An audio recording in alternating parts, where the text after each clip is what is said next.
I'm liking the improvement, the adjustment that we made before game two. But as a team, we have to improve in a lot of different areas. Just watching the game two, I know the score was 5-1, but it's a lot closer than it indicated. So we got to clean up some areas of the game. I want to talk to you about the championship chemistry between the coaching staff. The fact that you and Nick and Wellesley, have worked together, and just all the guys. How does that championship chemistry between the coaching staff help taking it and going into a Calder Cup playoff run? Well, it helps a lot. I thought last year we grew as a group, and we're growing even more this year. And everybody wants their team to be a close hockey team. Well, it starts with us as a staff. And we have to have our coaching staff intact and be close to one another, and we do a great job of supporting each other. It's not a situation where, like, at the end of the day, it's my decision, but the thing is, we talk about systems of play and how we can get better, and we're evolving. We're doing some things different this year than we were last year that we feel is making us better. So it's evolution. It happens. Like when you coach with the same guys for quite a while, you evolve and you make each other better. So where are you at with your comfort level with the decision to say, kind of hold back and have a little bit more trust level when it comes to certain things? I mean, how have you changed in that regard? After the start of last year, I was hands-on with everything, and then, obviously the trust was earned. And so now it's, Nick Bootlin takes care of the power play. Like, I know what he wants to do with the plan and everything, but I don't even sit in this meeting. Same thing with Patrick Weller with the PK, because I have that trust in those guys. And it helps them grow as coaches as well.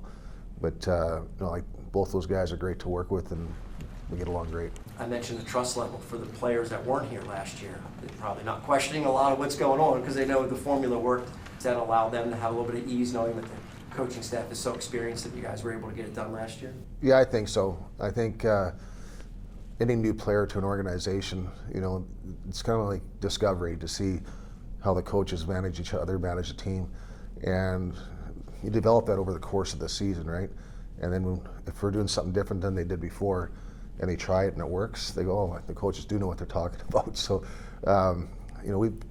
all three of us coaches have played a long time, and we've coached for quite a while, so we have that experience. And no coach knows everything. That's why you depend on your counterparts to make you better. Of course, every decision looks really good when you have Hunter Shepard in net.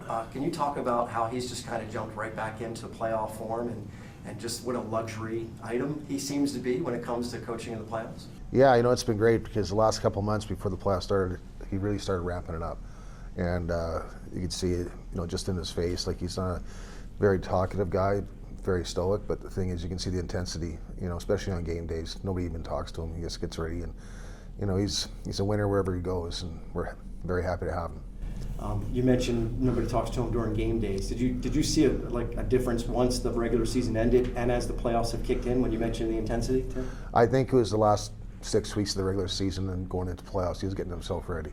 And so, I think he only lost like 3 or 4 games in regulation all year. So it's pretty outstanding for him to do that. So, he's got the experience. Like I said, he's won before at different levels, and he thrives in these situations. The last thing I want to ask you is, have there been any surprises that have jumped out after you from the first 2 games? Henrik Rubinski scored twice. I mean, what kind of things have had pleasant surprises, I guess, from the first 2? Well, I think that line's been really good for us. With Strome, Rubinski, Triniev, they've been playing real well together. They've been playing heavy hockey. Their work ethic's excellent. I think that's probably one of the bigger surprises. Not that I'm totally surprised. Like, they're all good hockey players, but just they took it to a whole different level.